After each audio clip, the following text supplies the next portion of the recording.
July 18th, 1944. Lieutenant General Omar Bradley stood in his command post in Normandy, reading casualty reports from the American sector. 6 weeks after D-Day. 6 weeks of brutal fighting in the Norman hedgerows. 6 weeks of American soldiers dying in narrow lanes between ancient stone walls and earthen banks overgrown with vegetation so thick a man couldn't see 10 yards ahead. Bradley's First Army had suffered over 40,000 casualties. Killed, wounded, or missing. They were stuck in terrain that made every field a fortress and every hedgerow a killing ground. The Germans were fighting desperately. But they weren't the only problem. The real problem was 6 miles to the east, the city of Caen. British Field Marshal Bernard Montgomery had promised to capture Caen on D-Day. He had sworn to Eisenhower that British forces would take this critical road junction within hours of landing and push inland to give the Allies room to maneuver. 6 weeks later, Caen was still in German hands. Montgomery's entire army was stuck outside a city he'd promised to take on June 6th. And because Montgomery was stuck, the Germans could concentrate their armored reserves against the Americans. Every panzer division that wasn't fighting the British was killing Americans in the hedgerows. Bradley looked at the casualty reports again. These weren't just numbers. These were farm boys from Iowa and factory workers from Detroit. They were dying because Montgomery had failed. And Montgomery was now claiming his failure had been the plan all along. This is the story of how Montgomery's broken promise at Caen nearly destroyed the Normandy invasion, how American soldiers paid in blood for British failure, and how George S. Patton had to save D-Day from a disaster Montgomery refused to admit existed. Operation Overlord was developed over 18 months, the largest amphibious invasion in history. British and Canadian forces would land on the eastern beaches, Gold, Juno, and Sword, with Caen as their primary objective. Caen was critical. Road junction connecting Normandy to Paris, open terrain beyond it, perfect for armored warfare. If the Allies captured Caen quickly, they could push inland and prevent the Germans from containing the invasion. Montgomery promised Eisenhower he would take Caen on D-Day, not D+1, not within a week. On D-Day itself, June 6, 1944, British forces would secure the city by nightfall and push south toward Falaise within days. American forces would land on Utah and Omaha beaches, capture the Cotentin Peninsula and the port of Cherbourg. Critical for logistics, but secondary to Montgomery's push inland from Caen. The plan depended on speed. German panzer divisions were in France. If the Allies got stuck on the beaches, the panzers would counterattack. Montgomery had to break inland fast. Montgomery assured everyone he understood the stakes. He would not fail. Caen would fall on D-Day, and the breakout would begin immediately. June 6, 1944. British and Canadian forces stormed ashore on the eastern beaches. The landings were successful. Casualties were lighter than expected. By mid-morning, thousands of troops were moving inland toward Caen. The British 3rd Infantry Division pushed south from Sword Beach. Their objective was Caen, 6 miles inland. The terrain was open. The Germans had minimal forces in position. The path to Caen was vulnerable. But Montgomery's plan had a fatal flaw. He had prioritized logistics over speed. British forces paused to consolidate their beachhead. They waited for artillery to be landed. They organized supply lines before advancing. They were being cautious when they should have been aggressive. By afternoon, German reinforcements were arriving. The 21st Panzer Division counterattacked between the British and Canadian sectors. They didn't push the Allies back to the beaches. but they stopped the advance toward Caen. By nightfall on June 6th, British forces were still 3 miles from the city. Montgomery's promise was already broken. Caen had not fallen on D-Day, but Montgomery didn't seem concerned. He told Eisenhower the delay was temporary. British forces would resume the advance the next morning. Caen would fall within days. June 7th came and went. British forces attacked toward Caen and were stopped by German defenders. June 8th, same result. June 9th, still stuck. The Germans were rushing panzer divisions to Normandy, and every one of them was being sent to stop the British at Caen. By June 10th, 4 days after D-Day, it was clear Montgomery's plan had failed. Caen was not going to fall quickly. The British were stuck in a grinding battle on the approaches to the city. The open terrain Montgomery had promised to capture was in German hands. The British were stuck, and because they were stuck, the American nightmare was about to begin. At German headquarters in France, Field Marshal Erwin Rommel was making a critical decision. He had limited panzer divisions to defend against the Allied invasion. He had to decide where to concentrate his armor. Would he focus on the British sector at Caen or the American sector in the west? The British were clearly trying to take Caen. Montgomery's attacks made his intentions obvious. If the British broke through at Caen, they could drive deep into France. The terrain was good for tanks. They could threaten Paris. The Americans in the western sector were stuck in the bocage, the Norman hedgerows, terrain that was nightmare for armored warfare, small fields separated by ancient earthen banks topped with thick hedges and stone walls. Narrow, sunken lanes, every field a natural fortress. Rommel made his choice. He would concentrate his panzers against the British at Caen. The 21st Panzer Division was already there. He sent the 12th SS Panzer Division, then the Panzer Lehr Division. The 1st SS Panzer Division followed. These were Germany's best units with the newest tanks. By mid-June, 7 German panzer divisions were concentrated around Caen. Over 500 tanks. These were the divisions that could have counterattacked the American beaches. They could have crushed Bradley's forces while they were still consolidating. Instead, they were all fighting Montgomery. This was exactly what Montgomery would later claim he intended. He would say he deliberately attracted German armor to hold it in place while Americans broke out. But in June 1944, Montgomery wasn't claiming this was his plan. He was attacking Caen repeatedly, trying desperately to break through. The British were fighting hard, but they couldn't break through 7 panzer divisions. And every day they stayed stuck at Caen was another day the Americans had to fight without facing German armor. The Germans couldn't send panzers to fight the Americans because they needed every tank to stop the British. Montgomery had unintentionally created a shield for Bradley's forces, but that shield came with a terrible price. While Montgomery fought panzers at Caen, American soldiers were dying in a different kind of hell. The bocage, the Norman hedgerows, thousands of small fields separated by banks of earth, 4 feet high, topped with thick vegetation and ancient trees. These weren't garden hedges. They were centuries-old fortifications. The roots were so thick they could stop a 30-ton tank. When a Sherman tried to climb over, its exposed underbelly pointed at the sky, a perfect target for a German anti-tank shell. The Germans turned every hedgerow into a defensive position. They put machine guns covering the narrow lanes between fields. They placed mortars in positions where Americans couldn't see them.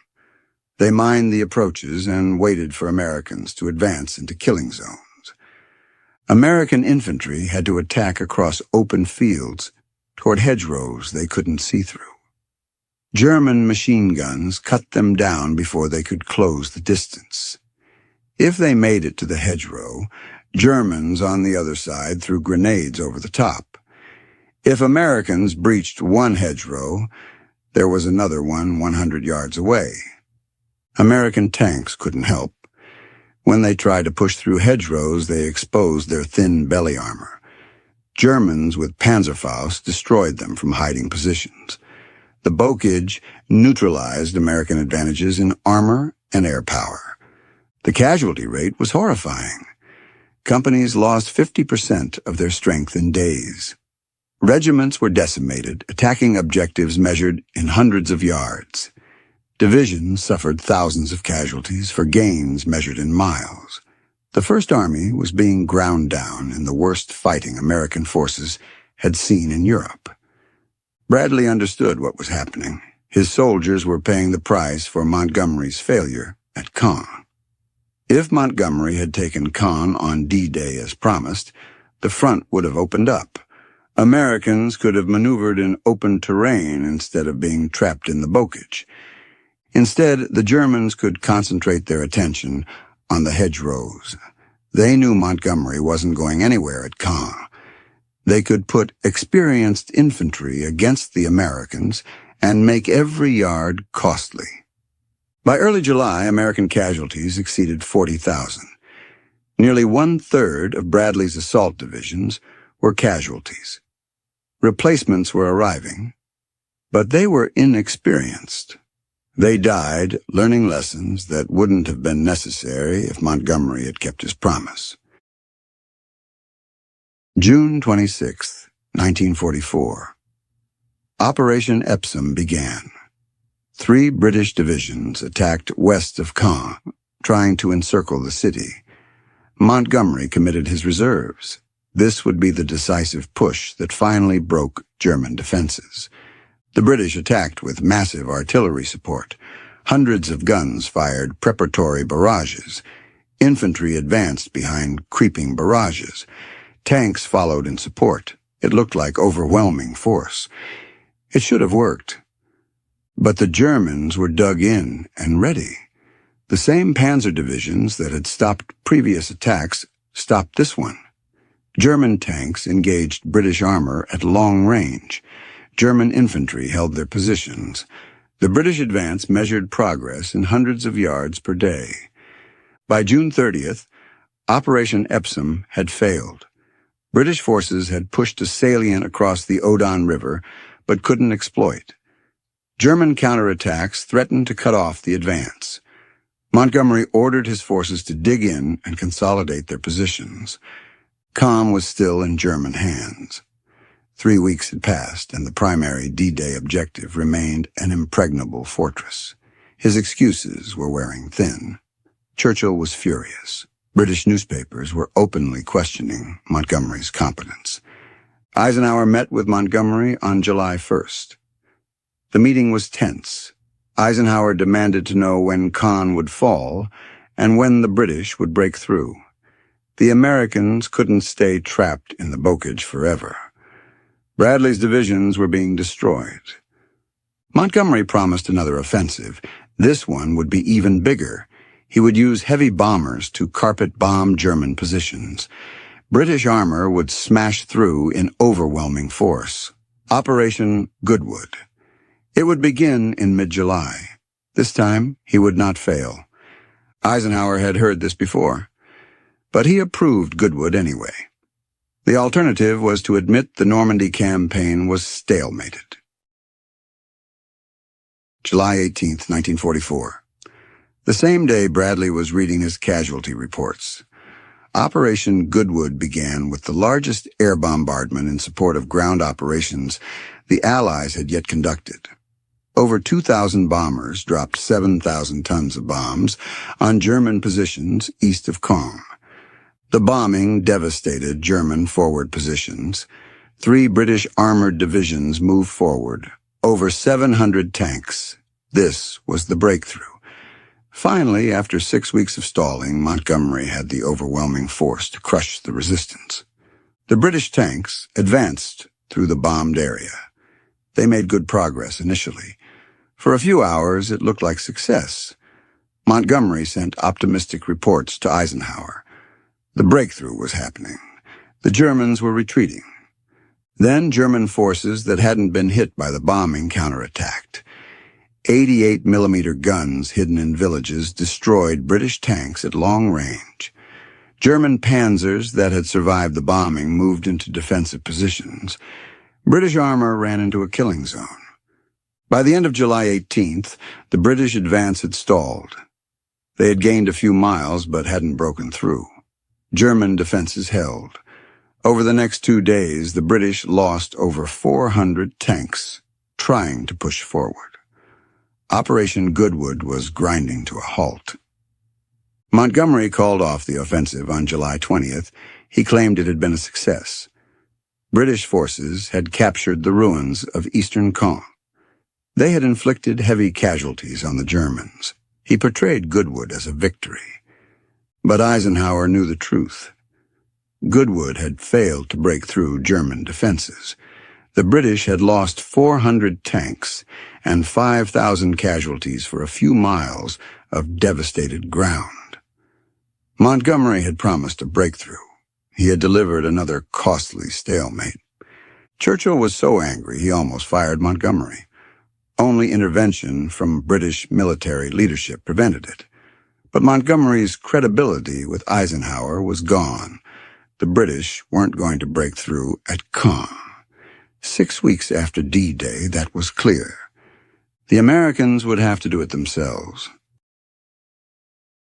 After Goodwood failed, Montgomery began telling a new story. He hadn't been trying to break through at Caen. His real objective had been to hold German armor in place. Every panzer fighting the British was a panzer that couldn't fight the Americans. Montgomery claimed this had been his plan all along. From before D-Day, he said, he had intended to draw German forces to the British sector. The attacks on Caen weren't failures. They were deliberate, attritional battles designed to fix German attention while Americans prepared their breakout. This was a lie. Montgomery's planning documents from before D-Day proved it. His orders to subordinate commanders proved it. His promises to Eisenhower about taking Caen on D-Day proved it. He had intended to break through and had failed. Now he was claiming failure had been the plan. But the Americans who fought in Normandy knew better. Bradley knew. Patton knew. The American generals understood exactly what had happened. Montgomery had failed to deliver what he promised. American soldiers paid the price in the hedgerows. Montgomery was now claiming credit for a strategy he had been forced into by his own failure. The lie was politically brilliant. It protected Montgomery's reputation. It gave him credit for American success that was coming. It allowed the British to maintain the fiction that Montgomery was successfully executing his master plan. But it was still a lie. And everyone who had read Montgomery's original plans knew it. Eisenhower couldn't publicly contradict Montgomery without creating an alliance crisis. So he accepted Montgomery's new narrative outwardly while privately planning to sideline him. The Americans would break out. Montgomery could claim whatever he wanted afterward. Bradley had been planning the American breakout for weeks. He couldn't wait for Montgomery anymore. If the Americans were going to escape the Bocage, they would have to do it themselves without British support. The plan was Operation Cobra. Bradley would concentrate First Army for a massive assault near St. Lo.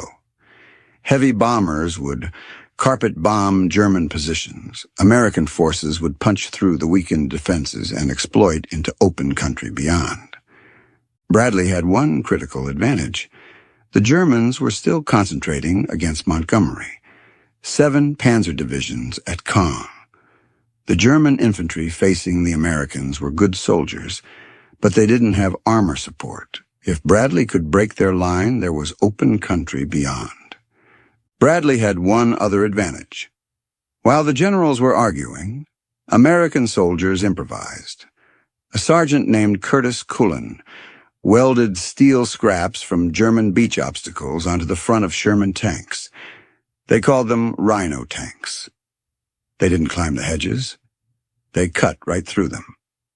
American ingenuity was ready to do what British planning couldn't. The key was speed. Once American forces broke through, they had to move fast before Germans could shift panzers from Caen to block them. This required aggressive exploitation. Someone who wouldn't stop to consolidate. Someone who would keep advancing until ordered to halt. Bradley had exactly the right general waiting. George S. Patton, America's most aggressive combat commander, the general who had raced Montgomery to Messina in Sicily, the general who understood mobile warfare better than anyone in the American Army.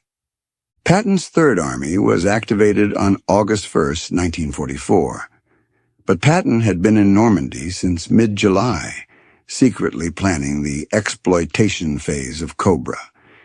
He had studied the maps.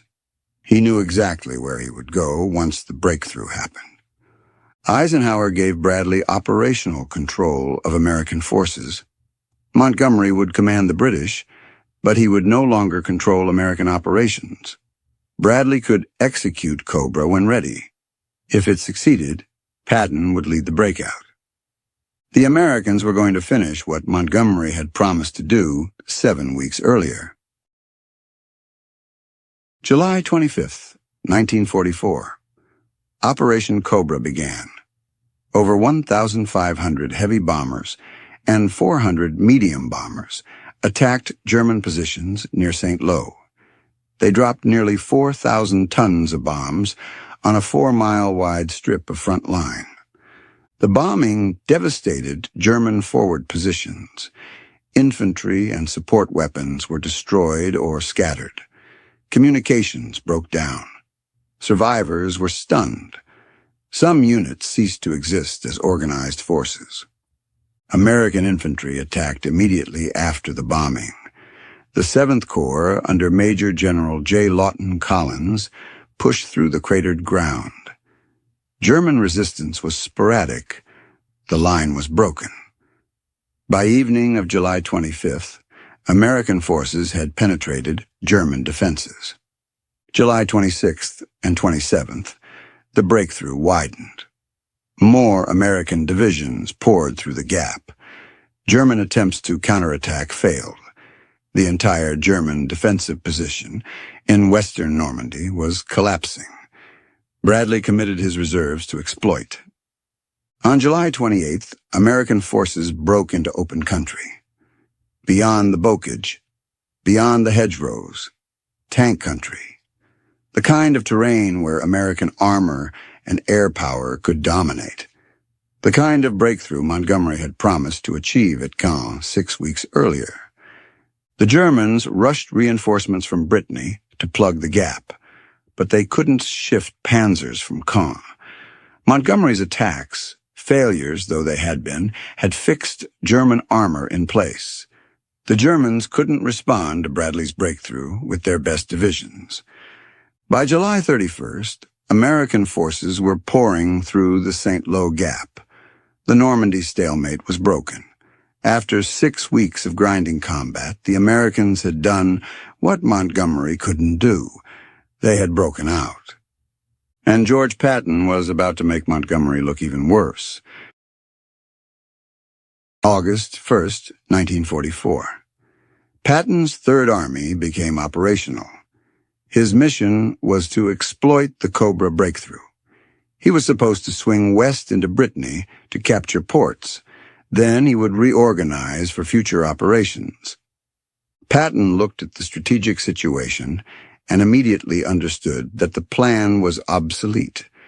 The German army in Normandy was broken. Their defenses were collapsing. The path east was wide open. Ports in Brittany didn't matter if the war could be won before they were needed. Patton made a command decision. He would send 1 corps to Brittany to fulfill the letter of his orders, but the rest of Third Army would go east, toward Paris, toward the German border, He would exploit the German collapse until he ran out of gas or got new orders to stop. Bradley understood what Patton was doing and quietly approved. Eisenhower was informed after Patton was already moving. By the time anyone could countermand the orders, Third Army was advancing so fast it would be impossible to stop them. Patton's divisions moved faster than any army had moved in modern warfare. They covered 50 miles in days, then 100 miles, then 200. They liberated French towns so quickly German defenders were caught by surprise. French citizens woke up to find American tanks rolling through streets. The Germans tried to retreat in order, but Patton kept cutting them off. His armor moved faster than German infantry could march. His cavalry reconnaissance found gaps and exploited them before Germans could establish new defensive lines. By mid-August, Third Army had advanced further in 2 weeks than British forces had advanced in 2 months. Patton had gone from Normandy to the Seine River. He had done in 14 days what Montgomery had promised to do on D-Day and still hadn't accomplished 6 weeks later. Montgomery responded by claiming credit for American success. He told British media that the American breakout had succeeded because he had held German armor at Caen. He had created the conditions for American success. Bradley and Patton were executing Montgomery's master plan. American generals were furious. Patton had succeeded despite Montgomery, not because of him. If Montgomery had taken Caen on D-Day as promised, the breakout would have happened in June, not August. Thousands of American casualties in the Bocage were Montgomery's responsibility. By September 1st, Patton was approaching the German border. In 3 months, Allied forces had broken out of Normandy and liberated most of France. The Normandy campaign was over, but it had taken 3 months to do what Montgomery claimed he could do in 1 day. After the war, Allied intelligence interrogated surviving German generals who had fought in Normandy. Their testimony revealed the truth about Montgomery's claims. General Hans Eberbach commanded Panzer Group West at Caen. After his capture, in August 1944, he gave extensive testimony to U.S. Army historians. He stated that the Germans concentrated panzers at Caen because that's where the British were attacking. The German defense was dictated by British attacks, not by some British deception plan. The Germans were holding at Caen because they couldn't afford to lose the position. If the British broke through, they could drive into France. General Fritz Bayerlein of Panzer Lehr Division gave similar testimony after his capture in 1945. He said the British attacks at Caen were serious breakthrough attempts. Operation Goodwood particularly convinced Germans that the British were trying to break out. The massive bombing and tank assault was clearly meant to shatter German defenses. None of the German generals believed Montgomery was deliberately holding them in place. They believed he was trying desperately to break through and failing. Their decisions to concentrate panzers at Caen were responses to real threats, not reactions to deception. When asked about the American breakout at Saint-Lô, German generals admitted they had been surprised by its success. They had expected the Americans to grind forward slowly, as they had in the hedgerows. The speed of Cobra and Patton's exploitation caught them unprepared. The German testimony destroyed Montgomery's post-war narrative. He hadn't been conducting a brilliant deception operation. He had been trying to break through at Caen and failing repeatedly. The Germans had concentrated against him because he was attacking, not because they were being fooled. American success came despite Montgomery's failures, not because of them. The numbers tell the story that official histories tried to obscure. First U.S. Army suffered over 62,000 casualties in Normandy, 20,000 killed in action, the rest wounded or missing. These were casualties incurred while fighting in the Bocage, while Montgomery was stuck at Caen. How many of those casualties were preventable? How many American soldiers died because Montgomery failed to break through and open up the front? The question is impossible to answer precisely, but the strategic analysis is clear. If Montgomery had taken Caen on D-Day as promised, the Allies would have had room to maneuver. American forces wouldn't have been trapped in the Bocage for 6 weeks. The breakthrough would have come in June, not late July. The casualties would have been lower.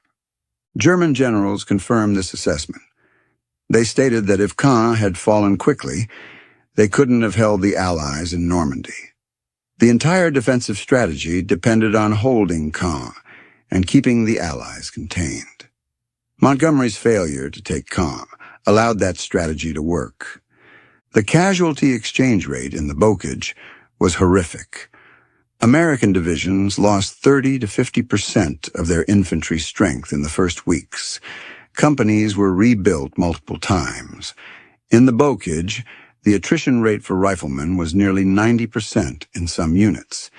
It got so bad that by July the U.S. Army was running out of infantry. Cooks, clerks, and mechanics were being handed rifles and sent to the front lines to fill the gaps left by Montgomery's delay. The 7th Corps alone suffered 11,000 casualties in July during the fighting leading up to Cobra. Every one of those casualties has a name. Everyone has a family that received a War Department telegram. Everyone paid the price for Montgomery's broken promise on D-Day. Patton's breakout reduced casualties by restoring mobility. Once American forces broke into open country, the casualty rate dropped. Mobile warfare favored the side with air superiority and superior logistics, the Americans. The Bocage had favored the defenders, and Montgomery had trapped Americans in the Bocage for 6 weeks. Montgomery promised to take Caen on D-Day and failed after 6 weeks. Patton broke out of Normandy and advanced 250 miles in 3 weeks. One general was cautious, methodical, and failed. The other was aggressive, opportunistic, and succeeded. The Normandy campaign succeeded despite Montgomery, not because of him. American soldiers broke through where British forces had failed. American armor exploited where British forces had stalled. American aggression won the campaign that British caution nearly lost. Montgomery's promise that he would take Caen on D-Day was the foundation of the Overlord Plan. When that promise broke, the entire campaign had to be rebuilt around American success. Bradley and Patton delivered what Montgomery couldn't. That's the truth history tried to forget. Montgomery failed at Normandy. Patton saved D-Day. And American soldiers paid the price for British incompetence.